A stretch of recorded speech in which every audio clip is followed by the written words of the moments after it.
Hello everyone, নমস্কার সবাইকে নতুন একটি ব্লগে অনেক বেশি স্বাগত জানাই। কেমন আছো সবাই? আমি বেশ ভালো আছি।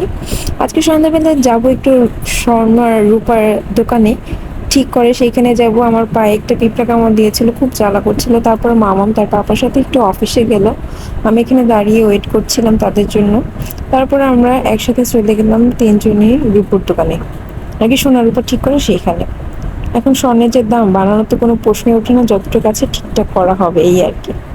আর বাচ্চাদের জিনিস কিছুদিন পর পরই নষ্ট হয়ে যায়, ছিঁড়ে যায়, এটা হয় সেটা হয়, লেগেই থাকে। তারপরে এই যে দোকানদার আসলো, মা দুইটা কোলা দিয়েছিল, মামাম খেয়ে জামাটা নষ্ট করে দিয়েছিল। এই দাগ উঠবে কিনা জানি না, সাদা জামা তো। তাই আসার পথে এখানে আমরা একটু কচুরি দেখলাম, সেটাই আর কি নেওয়া হলো চারটা। বেশ অনেকদিন কচুরি খেতে ইচ্ছে করছিল, তাই আর কি। বাট আগে একবার খেয়েছিলাম, তেমন ভালো লাগেনি, কিন্তু খেতে খুব ইচ্ছে করছিল।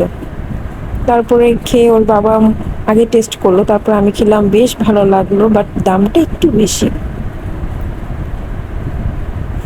তারপর মামামা একটু খাবে, আমি বললাম ওর মুখে একটু দিয়ে দাও সামান্য, কারণ বাইরের জিনিস তেমন দেই না। আর ও দেখলে তো আর কি খাবেই, বাচ্চাদের তো আর সামনে রাখা যায় না। তারপর দেখলাম ঝালমুড়ি বানাচ্ছে, বললাম আমাকেও একটা ঝালমুড়ি দেন। বললাম একটু ঝাল বেশি দিয়ে দিতে, দুইটা মরিচ দিল, আবার একটু ধনে পাতা অ্যাড করলো। বেশ ভালোই লাগলো ঝালমুড়ি। আমি জানতাম না এখানে ঝালমুড়ি বিক্রি করে, বাট এখন জেনে গেছি।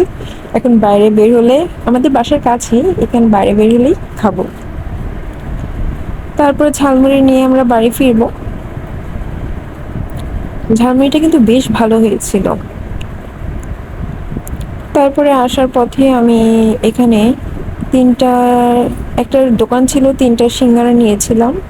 আর কিছু আম দিয়ে দিয়েছিল বাবা বাসায় নিতে মনির জন্য, ফ্রিজে রাখবো। আজকের ভিডিওটা এ পর্যন্তই। ভালো লাগলে একটা লাইক দিয়ে পাশে থাকবেন, আর অবশ্যই কমেন্ট করে আপনাদের মন্তব্য জানাবেন। ধন্যবাদ সবাইকে, বাই বাই।